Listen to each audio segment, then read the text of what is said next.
Now, just like in golf, Dubsy, moving day sets in where some of these players move up and down to try to get a chance to win a golf tournament. You say, why are you talking golf right now? Because it's moving day in Indianapolis. Moving in is Joe Flacco. Moving out is Anthony Richardson. You take a look at that Adam Schefter bombshell yesterday. The coaches met this morning and made seismic organizational decision to change quarterbacks. And yes, that means Anthony Richardson, the number 3 overall pick, no longer the starting quarterback. Is it short term? Is it long term? Let's start here, Dubsy.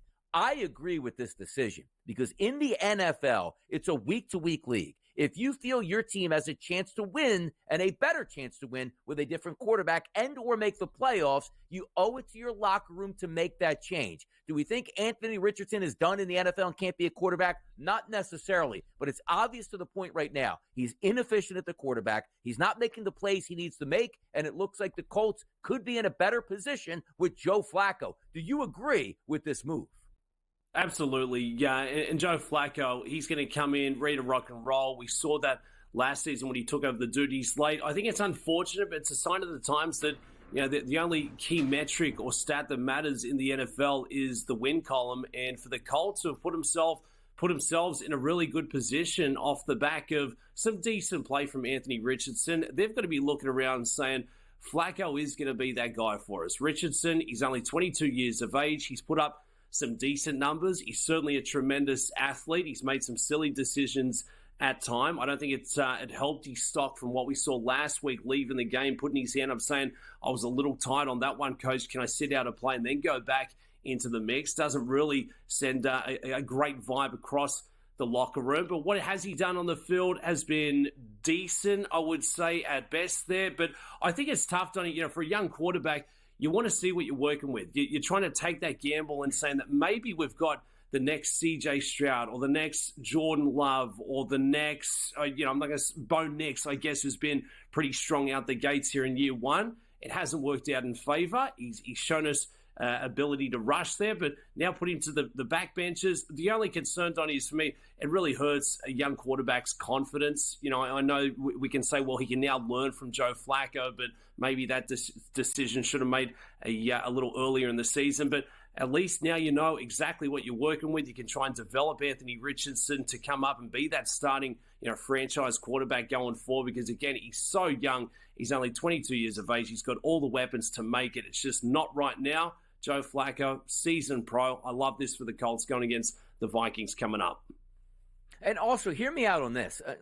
Anthony Richardson can serve a purpose on this Colts team if he isn't the starting quarterback. The same way I talk about the Pittsburgh Steelers, Dubs, where I say to myself, you know what? Russell Wilson is a great quarterback from 20 to 20. But if those red zone struggles continue, Justin Fields is the perfect player to put in short yardage situations. He can make plays with his legs. The same thing with Anthony Richardson. You tell me you put Anthony Richardson in on the 3-yard line with Jonathan Taylor in the backfield, that's automatic touchdown after touchdown after touchdown. But here's the reason why the move was made. It's not so much that you get really bad quarterback play, but it's the easy plays that you're not making where it's like, hey, there's a guy running wide open here. Just make the simple throw 5 to 7 yards down the field. If we look at this season and we remove that Pittsburgh game, which went 3 of 4 for 71 yards, but then got injured and missed the next week there. Look at the other 4 games, Dubsy. Against Green Bay, 17 of 34, which is 50%.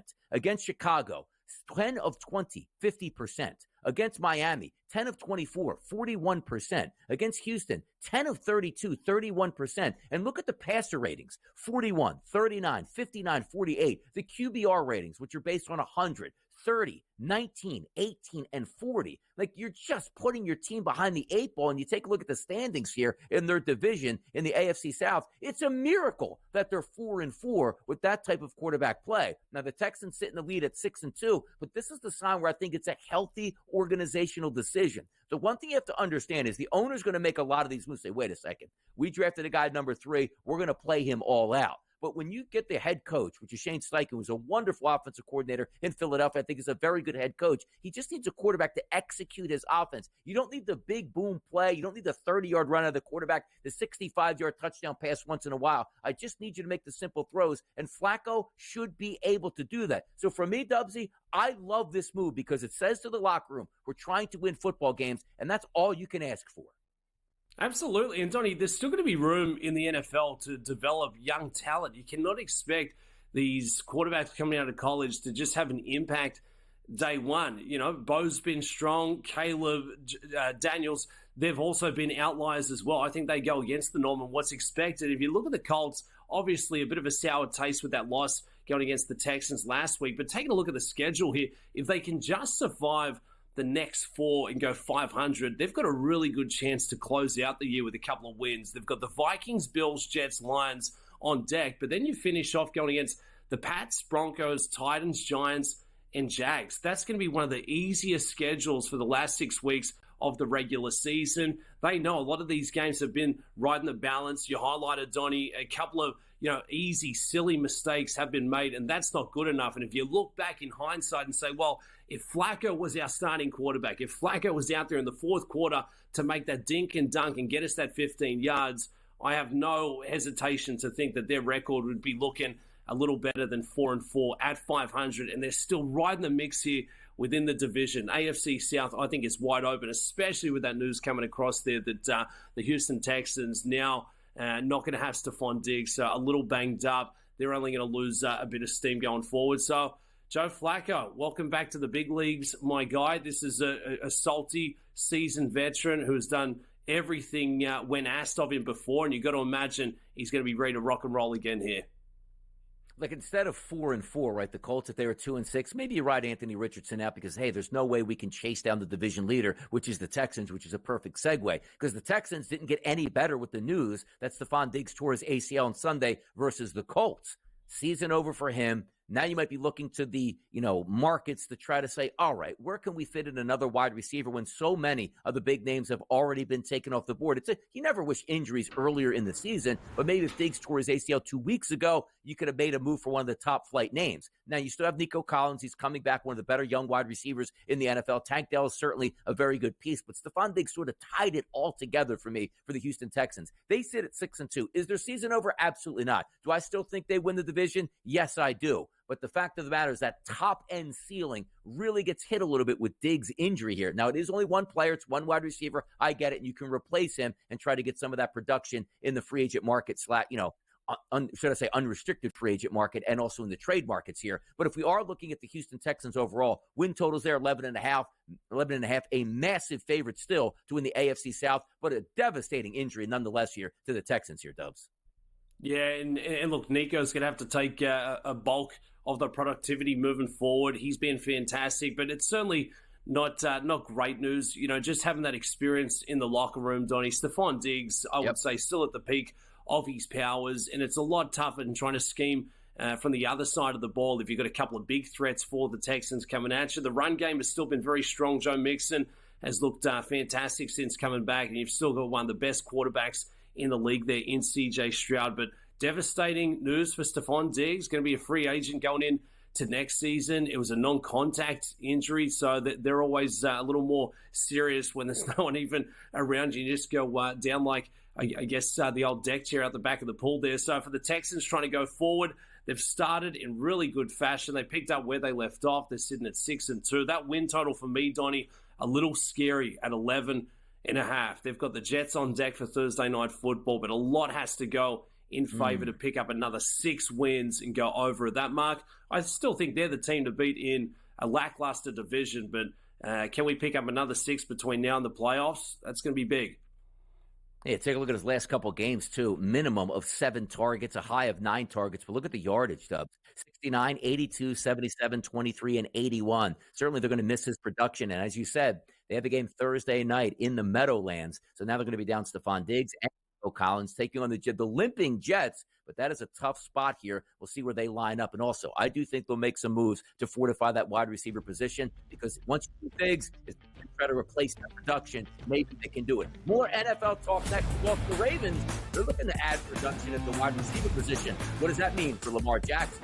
Next. Making moves to try to fortify your team. Many NFL teams will do that before the trade deadline hits next Tuesday, and one of those teams that's actually making moves is the Baltimore Ravens. Did they get a true number 1 wide receiver? No, but they got a very good piece here. Adam Schefter tweeted yesterday, Carolina is sending wide receiver Deontay Johnson to the Baltimore Ravens, which means the white flag comes up in Carolina, understandably. Deontay Johnson, who was a very good player, had a couple issues with drops with the Pittsburgh Steelers, signed a lucrative deal down there with Carolina, now lines up in Baltimore, which is interesting to me because you add another piece to the puzzle, Dubsy. Instead of getting into it deep right now, what were your first thoughts on Deontay Johnson headed over now to the Baltimore Ravens?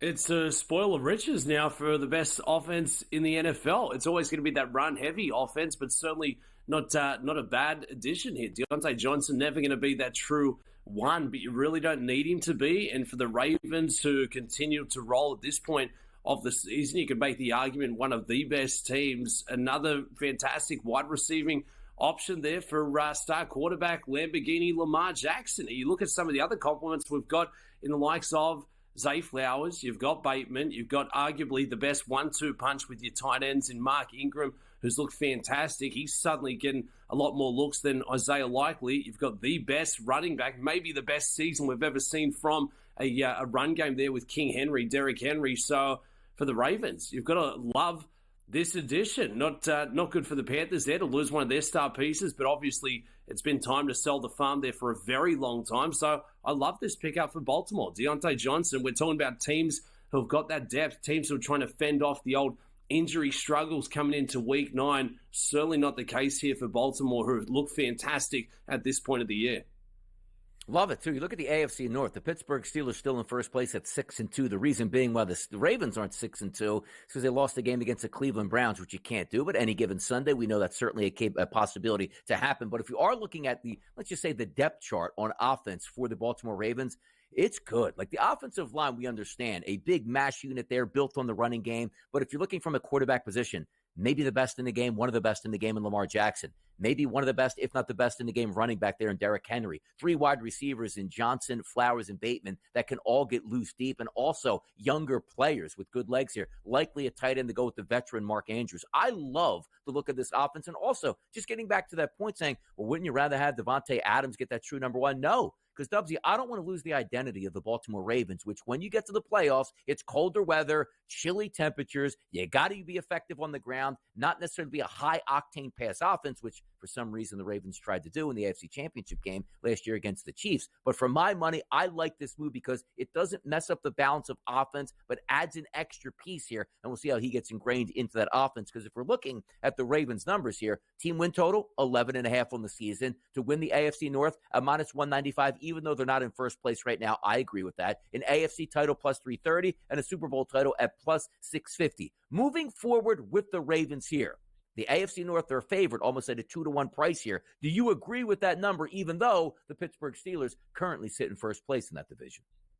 Yeah, absolutely. And you look at what we're working with, for the Baltimore Ravens, you look at what Mike Tomlin has done now with the Danger Russell Wilson, a quarterback. I think the Steelers will lose a bit of steam, not to say that they're going to drop off completely. But for the Baltimore Ravens, I mean, when you're built with this kind of depth at this point of the season, you're really not going to go backwards in a hurry. They got caught with that look-ahead spot last week. I think they're in a very dangerous spot again going against the Denver Broncos, but I think they take out the North. I love them for the AFC title at plus 330 and a plus 650 for a Super Bowl. The same question is going to remain once we make it into the postseason in the playoffs. It's not going to be the run game. It's not going to be, do they have the wide receivers? Do they have the horses to lean on? Can that defense step up and be elite like we've seen over the last couple of years? It's going to be Lamar Jackson. Can he make the right decisions at the clutch times of all these big games? We haven't seen it thus far in the playoffs. It's been a really tough assignment for him going against KC. This is going to be the test, and we're not going to know that test, Donnie, until we get to the playoffs. Love their win total. I love them in the regular season. Lamar Jackson, make or break. For me, it's all going to be what happens up top between the years. Can he make the smart decisions at the critical points? And a pretty manageable schedule as you move forward. Now, the thing that we always love about football is sometimes you have backloaded schedules here with some of the teams that maybe if you played early in the season could have decided things. You got 2 games against the Steelers still left to go where the Steelers are in first place. But you're right. A Broncos team that certainly isn't an easy knockout punch. You say, well, Donnie, the Ravens got him at home. Yeah, we've seen the Ravens lose home games this year alone to the Vegas Raiders. Then the Bengals come on deck there, which is a chance really to throw another knockout punch or a haymaker at the Bengals themselves. And that Steelers game at 1 o'clock on November 17th. I got a good idea, Dubsy. That game is either getting flexed into 425 or flexed into the night game. That is going to be sensational television to watch. But we're right about this. Don't we usually have like some referendum sometimes? Like, it just feels like the Ravens. You know, Lamar Jackson in the regular season can be the best quarterback in football. He's done it 2 times already, looking for a 3rd MVP here. We know Derrick Henry is sensational. We know this team's capabilities at its best are one of the best teams in football. But it just feels like, show me in the playoffs, Lamar. Win games here. And I still can't get over that AFC Championship loss to a hobbled Kansas City Chiefs team where they had them dead to rights in their own building and just decided to go back to 1984 if it was the Miami Dolphins working with Dan Marino here instead of sticking to the ground game. So the fruits of labor should pan out. And I love the Ravens every year in the regular season. I'm taking them to win 12 games, Dubsy. That 11.5, give me the over right now. Let's go. Send it north there for the Baltimore Ravens. And Donnie, when we talk about rosters coming into a new year, new season, it was the 49ers. This has got to be the best offense on paper, and I think we will see that going through the regular season. I can jump in there for that win total with you, Donnie. Absolutely buying stock. The Ravens will be the team to catch once we play a little playoff football. I think there's value behind that win total. I like them in the AFC at plus 330, and yes, they are one of the best teams in football. But again, you got to get through Patty Mahomes, the Kansas City Chiefs, and we hate seeing the front runners, Donnie. We just don't want to see any team flying so high. This is going to be their chance.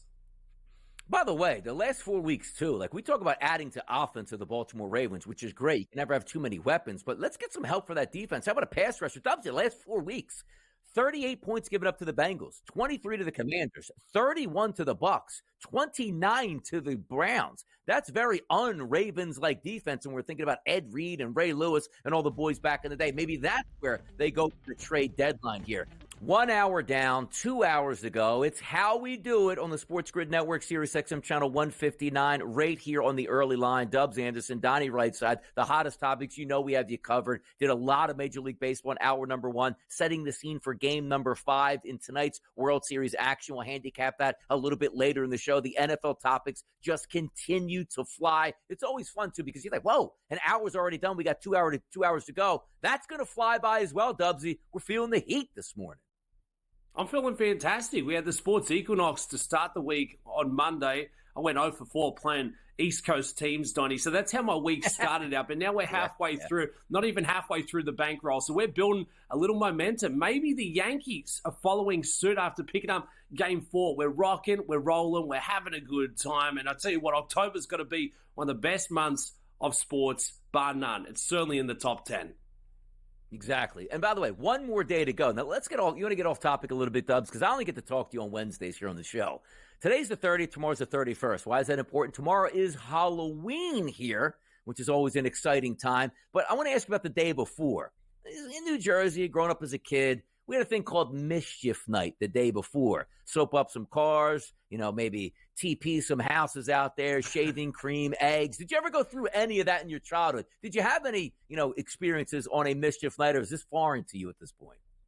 No, it's a little foreign, and Halloween's only become a bit of a thing in Australia the last 5-6 years. I've been over in the States for far too long, but certainly used to dabble with the TP, used to love a good egg session. Nothing better than just getting a couple eggs out the side of the old Mitsubishi 182. So always up for a good time. But Donnie, the selection drama I have is I've got 2 outfits for the big Halloween party that I cannot decide on one. And I need your guidance on this one.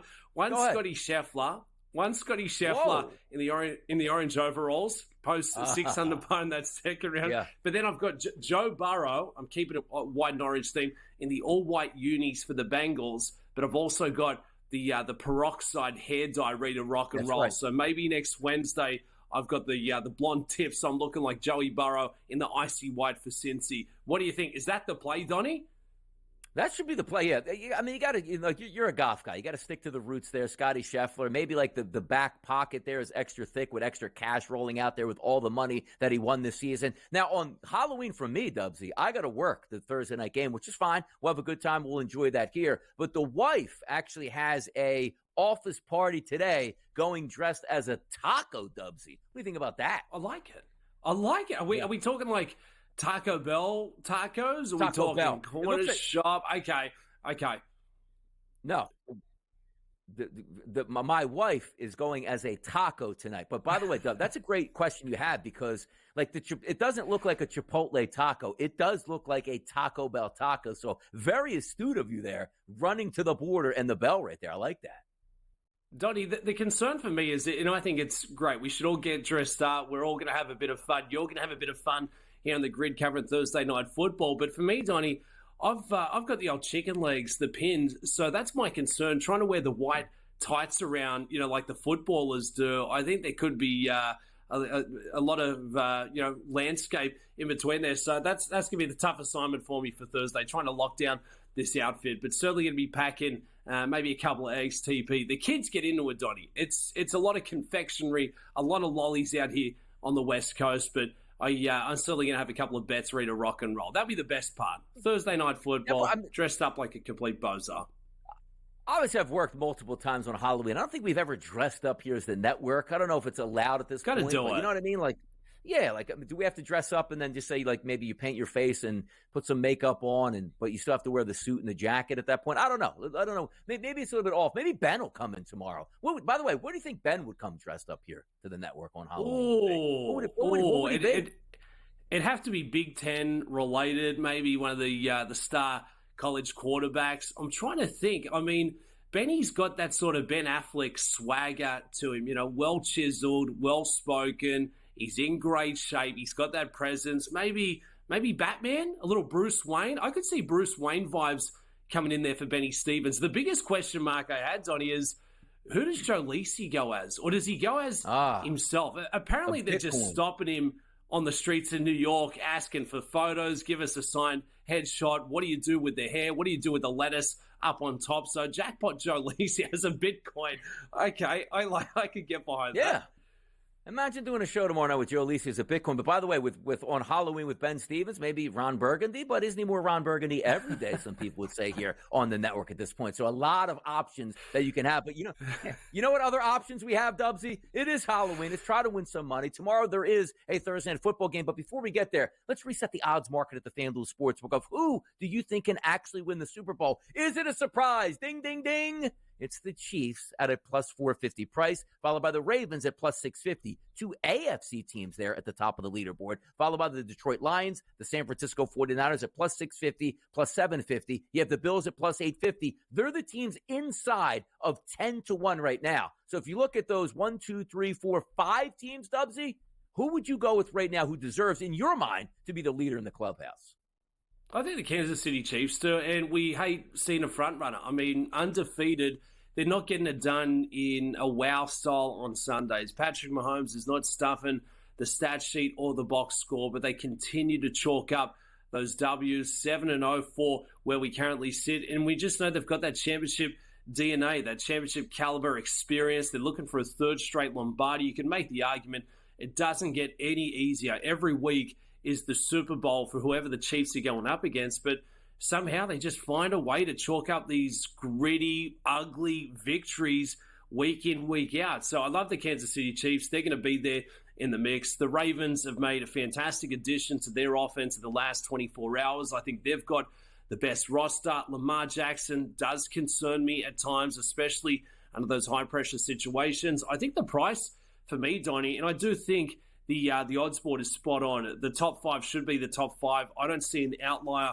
outside of the top 5 betting choices right now who's got the credentials to be a Super Bowl contender once it's all said and done. But the Detroit Lions, Jared Goff is having a remarkable season. I love what Dan Campbell has done. I think it was a big learning experience for them last year. And if you're taking a look at the NFC, obviously the Packers are going to need Jordan Love at full health to make a bit of a tilt. I don't think the Commanders are really going to be there once it's said and done, but they've been playing some fantastic football. And, teams like the Vikings, the Eagles, I've got question marks on. So I think at the NFC, the price place for me is I like what I've seen from the Detroit Lions. I think they're built for the big stage, and I think they could take another step forward from what we saw last season, and that puts them right in the thick of it.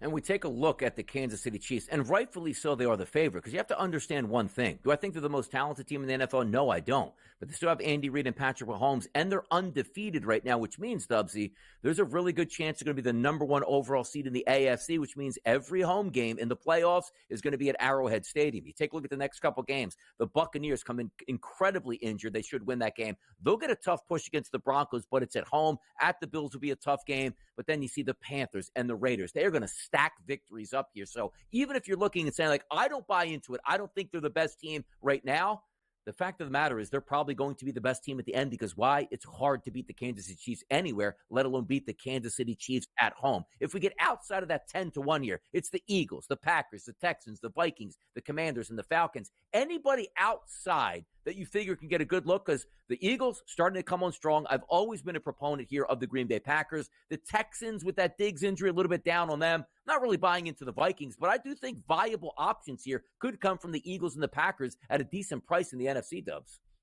Yeah, it's a bit of a fade for me the last couple of weeks towards the Packers. The Eagles absolutely flying high. I like Jalen Hurts. I think he's an absolutely tremendous quarterback. The run game, Saquon Barkley, he's having a career-best season.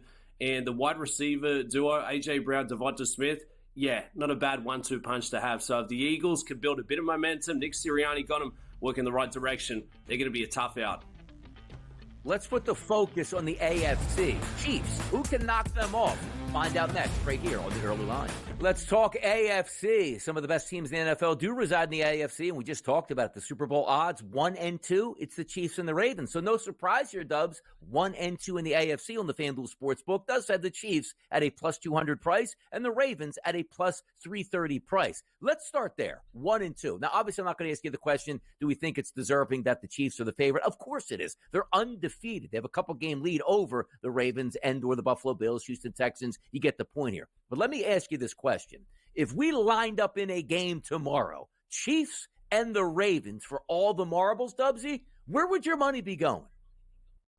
If it's tomorrow, does that count as regular season, or are we counting this as a playoff game with that extra juice, everything on the line? Because if it's the latter, Donnie, yeah, neutral site, it's going to be the Kansas City Chiefs. They've proven time and time again they're primed up for the big spot. Not to say that there's question marks on the Baltimore Ravens, but I guess I have hesitations on Lamar Jackson in a big spot. He has failed to get the job done, and obviously going against a formidable duo tandem and Andy Reid, Spags, Patty Mahomes, I guess the trifecta of some of the best minds in football. They just find a way to get it done. They will go against your strengths and turn them into weaknesses. So right now, if everything was on the line, I'd have to say it's the Kansas City Chiefs. What would it take for me to sway that opinion? I'd have to be wrong. I'd have to be proven, that I was misreading Lamar Jackson in a prime spot. So until I see that, I cannot back with confidence. It's the Kansas City Chiefs. Patrick Mahomes has a good chance of making it 3 on the trot. I love the AFC. I mean, I do, Dubs. You know me. I am a tried and true Philadelphia Eagles fan all the way down. So sometimes I say in the NFC, I do like a team, which we're going to get to in the next segment. But if I'm looking here, the Chiefs, obviously a great football team. The Baltimore Ravens, I bet them last year to win the Super Bowl and was so disappointed because I thought I had easy money in my back pocket after they throttled the 49ers on Christmas. And then a couple days later, it's like, hey, here we go. Only to find out in the AFC Championship game, they just couldn't beat the Kansas City Chiefs. But I love two teams in the AFC. It's the Buffalo Bills and it's the Pittsburgh Steelers. Now, we'll start with the Buffalo Bills. I think they have every component they need to win a Super Bowl. A quarterback that's playing unbelievably great football. Now the MVP finalist in the leaderboard right now over Lamar Jackson. That's Josh Allen. They have wide receivers. They get Amari Cooper. You have a running back in Cook that looks like he's taking the next step. A defensive head coach. I love him at plus 420 price. And then you know me with the Pittsburgh Steelers. Sitting at 14-1 on the Russ bandwagon, playing good football heading into their bye. So if we remove the Chiefs and the Ravens, for me, it's the Bills and the Steelers, Dubsy. Who is it for you behind the Chiefs and the Ravens in the AFC? I think it'd be the Buffalo Bills.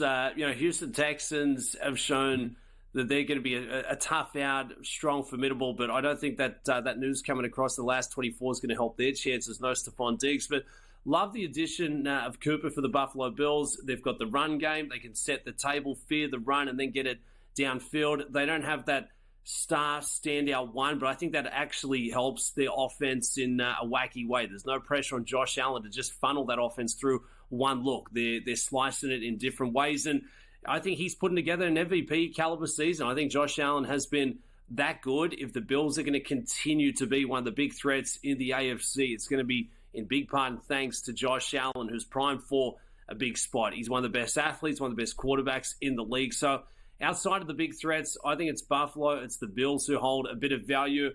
Look, Donnie, in terms of the Steelers coming out of the North, I haven't been big on their chances, but in the last 10, 15 seconds, you got me thinking, saying, there's a lot of check marks that we go through to see if a team can be a genuine Super Bowl contender, and they're built for tough, gritty football on both sides of the ball. You'd obviously be banking on Russell Wilson to, come up with close to career best form, but he really doesn't have to do anything amazing. He's just going to be that facilitator. They can lean on that run game, and it's always going to be that arm wrestle. The Pittsburgh Steelers, Donnie, could be worth a bit of a flyer there, but outside of the top two choices, I love Buffalo, I love Josh Allen, and I just think the ceiling is a little higher. But until today, until right now, wasn't thinking of the Steelers like this. Yeah, the Steelers are interesting, too, because, again, Justin Fields has a little hamstring issue right now. Hopefully that gets shored up. But sometimes I understand, like, starting quarterbacks don't want to get interrupted on the field. Like Tom Brady for the Patriots, even if you had a great Taysom Hill-type player behind him, he's not coming off the field on the 3-yard line. But I do think there is a purpose for the Steelers that Justin Fields you can use to make you an even better football team. That's why I'm really intrigued about the Steelers. And, of course, with that devastating pass rush that they have, they can certainly wreck offensive game plans. But let's get to some of the deep cuts here. And the team I always have an issue with, it seems like, Dubsy, is the Bengals. They sit at 21-1 in the AFC. I don't think they're winning the AFC. And every time I want to write their obituary, I say to myself, ooh, they're under 500. They're taking on losses, but they're still eligible with a chance to get that 7th wild card seed in the AFC because there's a lot of bad football teams outside of the top 5, which is the Chiefs, Ravens, Bills, Texans, and Steelers. Who can we look at here? Is it the Bengals? Is it the Chargers? Is it the Colts? How about the Miami Dolphins with Tua Tagovailoa? Who is it in your mind? I think we're sitting back at this point in the season, Donnie, and trying to excuse some of the records. But as we've heard time and time again, you are what your record tells us you are. And I think the Cincinnati Bengals have been one of the most underwhelming teams at this point in the season. I'd put them right next door to the Miami Dolphins, right next door to the New York Jets. And at this point, I just can't see a way in which Joe Burrow and Cincy turn this thing around. I think the Chargers, it was always going to be a matter of the long game. What about the Denver Broncos? I know, they sort of started a little sluggish. There's question marks on how high that ceiling really is, but they've got 5 wins. They're starting to build momentum. Bo Nix has only looked stronger and stronger the further this season goes. They're well coached on the defensive side. Pat Surtain's an absolute superstar. They're not allowing a lot of points, so I think they could be a very tough out. And if they can continue to chalk up the W's, maybe watch out for the Denver Broncos to be there. I feel like very similar DNA to Pittsburgh Steelers. Not a team that you want to get in that rock fight with. They're going to drag you down to their level, but I think that is longevity, and it's a sustainable way to play the way this season is shaking out, because a lot of these other heavy hitters have not shown up. They cannot support the way in which they want to play football. Steelers can, Denver Broncos can, and I think there's still plenty of prices here in the AFC to make a bit of a tilt towards the postseason. How about the New York Jets? Jets. 66, not even to win the Super Bowl, Dubs. 60-1 to win the AFC. I'm telling you right now, you won't be with me tomorrow here on the show, Dubsy. Jets, knock off the Texans on their way to a run. This is what New York wanted to hear. The Yankees might go down, but the Jets could have your back. Maybe not necessarily. NFC's next, right here, early line. Don't go anywhere. Having a lot of fun setting up the NFC and the AFC. Who's going to win those conferences here? It does seem to be wide open in the AFC outside of those first 2 teams. Can some teams make those charges? And again, the thing that we love is it's not a 3-game set. It's not a 5-game set. It's not a 7-game set. Once you get to the playoffs, Dubs, it's one and done. You either play good football or you're being sent home. Let's focus here on the NFC here at the FanDuel Sportsbook. Leader in the clubhouse right now on that odds board, it's the Detroit Lions, my favorite team in the NFC right now. Followed by the San Francisco 49ers, which the odds market just can't quit those guys. The Eagles at a 6-1 price. The Packers 7-1. The Vikings at plus 950. That rounds out every team at 10-1 or less. So I always ask this question to start, Dubsy. The Lions in the leadership spot here at plus 320. Do you agree with that? Yeah, absolutely. Yeah, I thought they were fantastic last year. They could just show us a bit more improvement. They're going to be one of the best teams in football. And yes, at this point, they absolutely are. Just coming up with the one loss, Jared Goff has been playing some fantastic, efficient football. They've got the run game with Montgomery and Gibbs to lean on. They've got one of the best wide receivers in the business, Amon-Ra St. Brown. You've got Timmy Patrick, who's putting up some decent numbers since coming across. Obviously, Hutchinson, the big fella, that's a massive loss on the other side of the ball, but they're well coached. I like their DNA. They can get it done with the run game, but they can split you downfield and get it vertical as well. They can put up points in bunches, and it seems to be a team of good locker room guys. You know, not such a team of good players, but it really is a good team. And for me, that spells that they're absolutely well coached. So at 6-1 for the season, I certainly think this is the team out of the conference to be back in. And I think this is a team that wouldn't take a backward step in going against, you know, a Baltimore, Kansas City Chiefs. I think they can step up and get it done. They're playing with confidence. And you look at some of the other,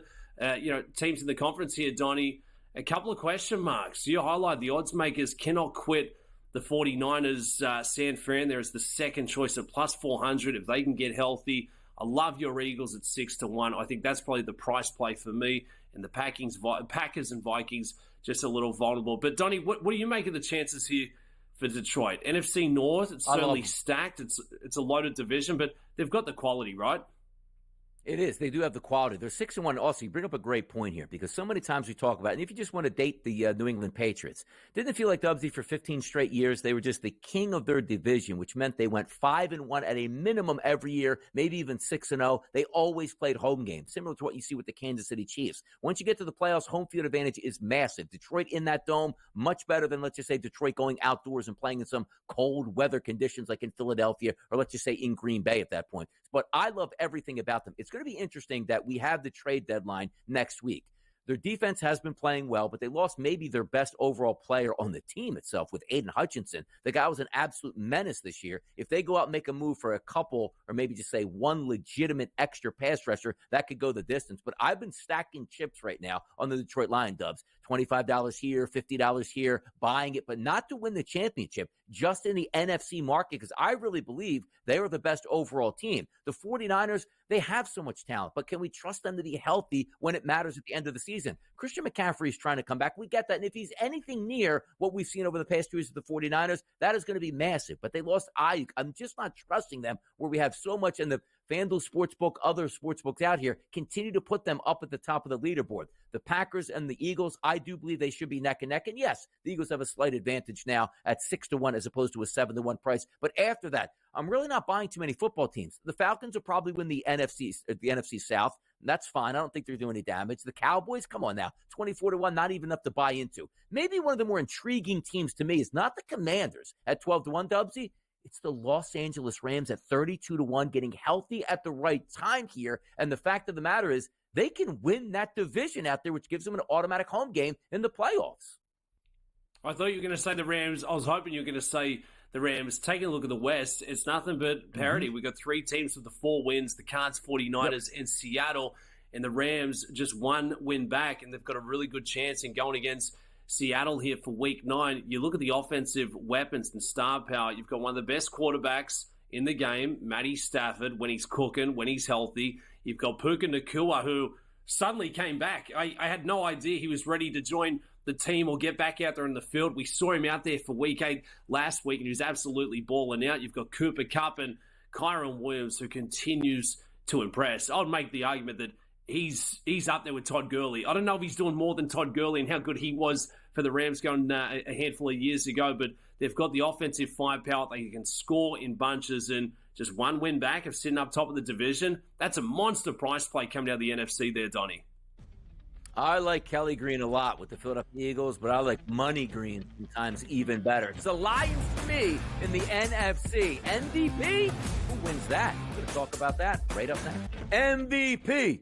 MVP. You'll hear that chanted quite a bit. And by the way, Dubsy, in the MVP market in the NFL, it's getting red hot because just last week it felt like, oh, it's Lamar Jackson. He's going to win this easily here. 5 touchdown performance. Looked absolutely sensational. only to get beat by the Cleveland Browns, and it wasn't his fault. But look at the odds market as it sits today. The new leader in the clubhouse, Josh Allen, at a plus 270 price as the favorite. Lamar Jackson now at a plus 370 price. Patrick Mahomes at a 5-1. Let's start 1, 2, 3, because all three of these players all ready to start this season have been the leader in the clubhouse. Mahomes, Jackson, and Allen. Today, if you had to hand that award out on the stage, Dubs, who is getting your award for MVP so far of the NFL season? I'd hand it out to Lamar Jackson, but there'd be a caveat, there'd be an asterisk saying that there's too much football to be played, and he's got another MVP caliber player playing right alongside him, Derrick Henry. If Derrick Henry continues to have one of the best seasons we've seen at the running back position, that's going to hurt the stock for Lamar Jackson at plus 370, and I think that's the way it will play out the further we get into this year. For me, if I were to put this award on a pedestal once it's all said and done, looking into the future, and that's what we're trying to do, prognosticate and handicap here, I think it will be Josh Allen. I love the Bills. I think they're built for success. He's put up some fantastic numbers to start the year. Not electric numbers, but he's been playing very efficient football, and I love the fact that he's got the turnovers and the interceptions out of his game. He's playing with maturity. He's using the wheels and the feet only when he has to. And suddenly he's got all these wide receivers who are buying in, getting it downfield, and not having that genuine one knockout punch. So I think this offense looks fantastic, much part in thanks to Josh Allen. And it's a award, Donnie, that's obviously dominated by that quarterback position. But I look at it and say, what is this quarterback bringing to the table? What would this offense and team look like if you were to take this superstar out and just put, I hate to be that guy, but a Joe Flacco or a Richardson in that starting position, how much would they lose? And I think for the Bills, they'd lose everything. Josh Allen is that cornerstone. You look at a team like the Ravens with Lamar Jackson, would they really lose a lot not having him? Yes, but they'd still be the Baltimore Ravens, and they'd still have one of the best rosters on paper. So Josh Allen is going to win it once it's all said and done. If it was handed out going into Week 9, Lamar Jackson. It's a Switzerland answer, Donnie. By the way, you look at Major League Baseball, Dubs, right? You have 162 games to separate yourself. You take a look at, let's just say, the MVP in basketball, 82 games to separate yourself. In the NFL, you only have 17 games, which is why on a week-to-week basis, we get so much turmoil here. One bad performance by Josh Allen, he's out of there. One loss to a team you weren't supposed to lose to for the Ravens, Lamar Jackson drops down. Patrick Mahomes' team hasn't lost a football game, but he certainly hasn't been the catalyst, per se, for that team, but he sits at 5-1. So I love to see how, it's on a day-to-day basis, this changes here. But the guys on the outside looking in, let's go 6-1 and a little bit higher. Jared Goff has been awesome for Detroit so far. He didn't even throw for 100 yards over the weekend. They put up 50-plus points, which shows you the talent on that football team. Jayden Daniels now rocketing up that leaderboard to 9-1 price here for Washington if that late Hail Mary pushed them through, where they might actually be the best team in the NFC East. C.J. Stroud, 13-1, loses another weapon at the wide receiver position. So many good players, even outside of Allen, Jackson, and Mahomes. If we looked at that second level, whether it's Goff, Daniels, Stroud, Hurts, Purdy, Joe Burrow, Jordan Love, who would get your attention there to try to crack into that top three eventually?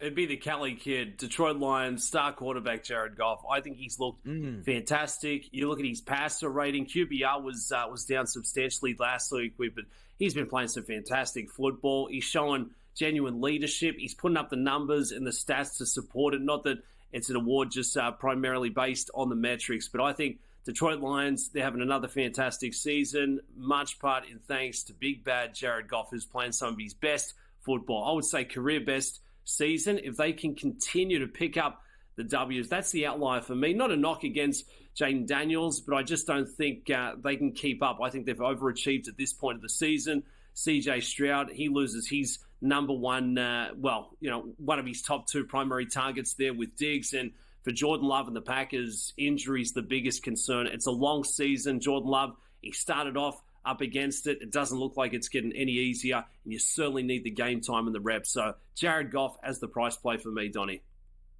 You know, you take a look at some of the other guys, right? And you have to have people there on the leaderboard. I understand that. Like Jalen Hurts rushes for 3 touchdowns on Sunday, 1 passing touchdown. If the Eagles play good football the rest of the way, sure, he's going to get looks, and understandably, if he puts up those numbers. Brock Purdy, 22-1, not really having a great season, didn't play all that well the past couple weeks. We'll see where he goes. But Joe Burrow, 22-1 also.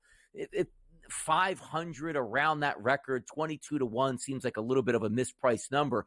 Down the leaderboard chances, and I always try to take a look at guys like Derrick Henry at a 60-1 price. It's so hard for running backs to win it because you probably have to set the all-time rushing record, including either A, touchdowns, or B, rushing yards to try to get up into that equation. Sam Darnold at 33-1. Like, Sam Darnold's 33-1. Derrick Henry is 60-1. It just doesn't seem right at this point. Justin Herbert, more of a ball control offense now, 80-1 price. Geno Smith even thrown in there at 100-1. So it just feels like, Dubsy, like that top 5 to top 6 to top 7 really looks like they're the only chances we have to win. Or is there somebody way down that leaderboard that you're taking a look at? Donnie, the only name that stands out to me is for the Bengals here. Big bad Joey Burrow. When he hasn't got the peroxide of doing the fashion shows of the offseason, he's still one of the best quarterbacks in the game, but he's banking on the Bengals making a bit of a run. Now they're going to have a good chance to do so. They've got the Raiders on deck. It's the Ravens, Chargers, Steelers. But he's going to have to put up massive numbers. We're talking 2-3 passing touchdowns a game, north of 300, 350 yards, and trying to get those style points, that wow factor. And if you like that, you've got to like the Bengals to chalk up a couple of W's and maybe be that team who could make that wild ride out of the AFC. So that's the outlier for me. We know what Joey Burrow is certainly capable of. He's got the pieces and the weapons around him if they can just get it moving in the right direction. He's at 22-1, plus 2,200 for a very good reason. But if you're a bettor who likes Cincy turning around, you got to think it's going to be thanks to Joe Burrow. That's the outlier for me, Donnie, but I'm not completely sold. So maybe a little sprinkle, little pizza money play, if you will. Yeah, Josh Allen deserved to be the plus 270 price at the top of that leaderboard. We understand that. Quarterbacks are always going to be up high. Jared Goff is an interesting one, but they have so many talented running backs in that backfield that take away from the touchdowns because sometimes at the end of the season, Dubs, we're looking at wins on your football team, and then we go right to the statistics and say, hey, equal amount of wins. This guy threw for 41 touchdowns. This guy for 37. The guy with 41 is going to get that extra bump. Interesting ones maybe a little bit farther down, like the Matthew Staffords of the world at 120-1, because you're looking for what I always like to call, Dubsy, the extra credit, right? If you say to yourself, hey, the Rams look like they might have been one of those teams that are going to blow up their entire team, caught fire by the end of the season, winning the NFC West, and Matthew Stafford certainly is going to be a big part of that. That's one thing I do take a look at. Saquon Barkley with the Eagles, he's been tremendous, but he doesn't get enough touchdowns here. Every 1 or 2 yard run, which should go to him, goes to Jalen Hurts. Aaron Rodgers at 250-1. Now, that would be hilarious if they turned around, and because it was Aaron Rodgers, I just don't know if he would get enough media hype from me. So, Josh Allen, I do think he should be in the lead. Jared Goff for me is one to watch out for. And way down the leaderboard, Matthew Stafford for me at 120-1 price, Dubs. Donnie, I love the price. I feel like you're buying in on the West Coast. Represent the Rams and Matty Stafford. And, you know, you look at a team like, say Joey Burrow or CJ Stroud, they're substantially going to have to do a lot more for their teams with less weapons. Matty Stafford's got some of the best weapons to work with for any quarterback in the league, which is going to give him that ability week in, week out. Doesn't matter who they're playing against, to stuff the stat sheet. If the defensive side of the ball can lock things down, they're going to put up 28, 35 points week in, week out and make a bit of a run towards the playoffs. We saw it at the back end of last year. When you've got Puka, Kyron, and Cooper Kupp at full health, watch out, especially if they're playing at SoFi on a fast track. They can put up points with the very best of them, and Matty Stafford, the stats are going to look very favorable as long as he doesn't turn that ball over. They call Scranton the Electric City. Maybe that new Electric City is Washington, D.C. with Jayden Daniels, 9-1 price to win MVP. Not Rookie of the Year. That's crazy. More talk next. Buy or sell. Our focus, the Kansas City Chiefs. Why? They have Andy Reid. Why? They have Patrick Mahomes. Why? They have multiple Super Bowls under their belt. And also, Dubsy, they are a perfect 7-0 on the season. So let's take a look at Kansas City as a whole right now. 7-0, and you might think like, wow, what are they dropping? 40 points a game here, Patrick Mahomes, and that high-octane offense? No, not necessarily. 24.7 points, which is okay. Giving up under 20 points, which is fantastic. If you look at this football team as a whole, let's just take a look now, Dubsy. Are you impressed with so far what the Kansas City Chiefs have done on the season?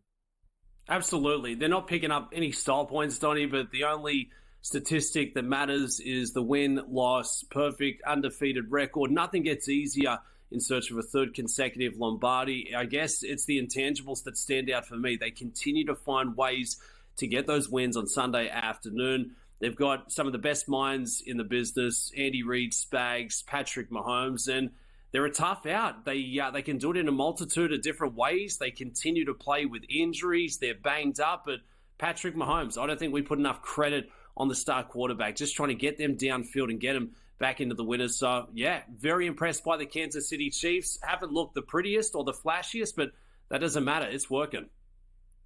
No, it certainly is working. Let's take a look at what they've done so far in those 7 games. Beat the Ravens 27-20. That was a late game toe out of bounds by a tight end, which could have led to a 2-point conversion and a victory for the Ravens, but it didn't. The Bengals, late in that game, that pass interference call, they win by 1 point. You see the Falcons game, 22-17, close game. Chargers, 17-10, close game. Handled the Saints by 2 touchdowns, but then you had that game against the 49ers, win by double digits, and then technically a close game with the Raiders by 7 points. So here's what we're building up to, Dubsy. That's a 7-0 record to start the season. Not since the 1972 Miami Dolphins as a team cruised through the regular season unbeaten. And that 72 Dolphins team also ended up winning the Super Bowl. So buy or sell, the Kansas City Chiefs can go undefeated this season. Sell. The Kansas City Chiefs are not going through the regular season undefeated. It's not a thing. It's not possible. They don't have the horses. They don't have the cattle. I love Patty Mahomes, but I don't love him that much. I don't think they go through another round, another week of being undefeated. I think the buck stops with Tampa Bay and Baker Mayfield in the Bucs. That's where I'm going with this one, Donnie. What? It's too tough. There's too much parity in the NFL. I know they've got this perfect record thus far, but they're just doing it in a dogfight, in an arm wrestle style of way. I don't think that's going to be enough for them in trying to go up against some of these spirited, motivated teams with a bit more juice on the line. It's worked out in favor. They're going to be there. They're going to be there once it's all said and done at the big dance. But I think a team like the Tampa Bay Buccaneers, who are getting set for Monday Night Football, this is where the loss comes, when you cannot run with that track meet. A team that's put up over 110 points in the last 3 weeks, Donnie. This is the cause for concern for me, so I'm selling it. What about you, Donnie? Buy or sell that the Chiefs continue this undefeated run? It's got to be a wacky morning for Dubsy over there, because they absolutely, Dubsy, are going to beat the Buccaneers at home. If you told me Mike Evans and Godwin were going to play in this football game, I'd have given it to you. But since they're not, no shot for me. Now, they are going to get a push from the Broncos, but I do still think, if we're looking at the remaining parts of that schedule, that's 2 wins for me. At the Buffalo Bills is a tough spot here. You keep with Panthers, Raiders, nope. Chargers at home, nope. Browns on the road, nope. Texans at home, nope, don't think so. At the Steelers. So if I'm looking at 2 really trouble spots here for the Kansas City Chiefs, that would be at the Bills and then at the Steelers. Now, also keep in mind, final game of the season, at the Broncos, 2 things could go wrong, because this is going to bring up the next part of this equation. The Denver Broncos, to me, look like they're going to play for a wild card spot the rest of the way out, the way they're playing now, the way their record is. So there is a chance that game the Broncos have at home in Week 18 of the season, where the Kansas City Chiefs might have everything wrapped up. So here's another part of this buy or sell question. If the Kansas City Chiefs are undefeated all the way through, let's just say Week 16, which means they have 2 games left, the Steelers and the Broncos both on the road, but they already have wrapped up the number 1 overall seed, does Andy Reid owe it to the Kansas City Chiefs to let them try to go for an undefeated season, or does it only matter if they get the Super Bowl win?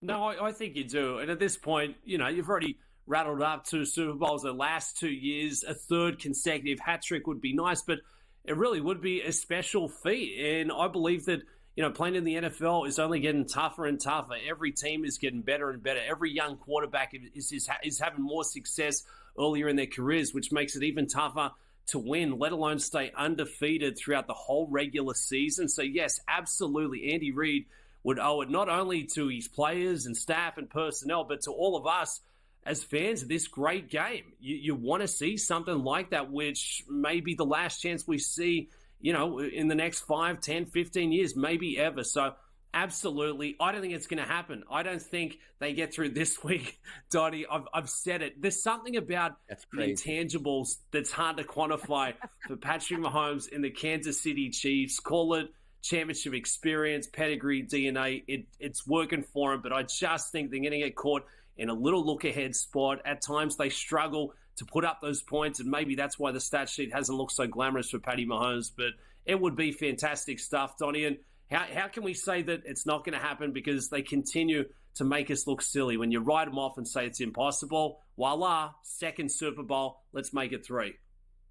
Yes, it's been a long time since we had that undefeated regular season, which the Patriots had, and quite frankly, they were like a buzzsaw through the NFL. Not really that case here with Kansas City, but a win is a win, and every win that they pick up, more pressure mounts on them to go for it. I do believe that is right. Andy Reid in the past, look, if you're not undefeated, he's always rested his players late when the games are meaningless, as opposed to getting his team injured, just trying to say, hey, we got to stay sharp here. But I do think he owes it also in his career. If he never won a Super Bowl, maybe his outlook is a little bit different. But you're also talking about a three-peat for the Kansas City Chiefs to cap it off with an unbeaten regular season. That would go down as maybe the biggest and best dynasty we've ever seen in the NFL if that feat can be pulled off. That's what they'll be playing for. But as we pointed out, at the Bills is going to be an extremely tough game. And then back-to-back games on the road at the end of the season. You know the Steelers will be playing for something at that point, or at least we anticipate, and maybe even the Denver Broncos. Certainly something to keep an eye on there. I'm excited to see what we get out of the Chiefs, and can they continue this win streak here? Can Patrick Mahomes win an MVP, win another Super Bowl? It's all going to be in the cards if they continue to stay healthy and play well.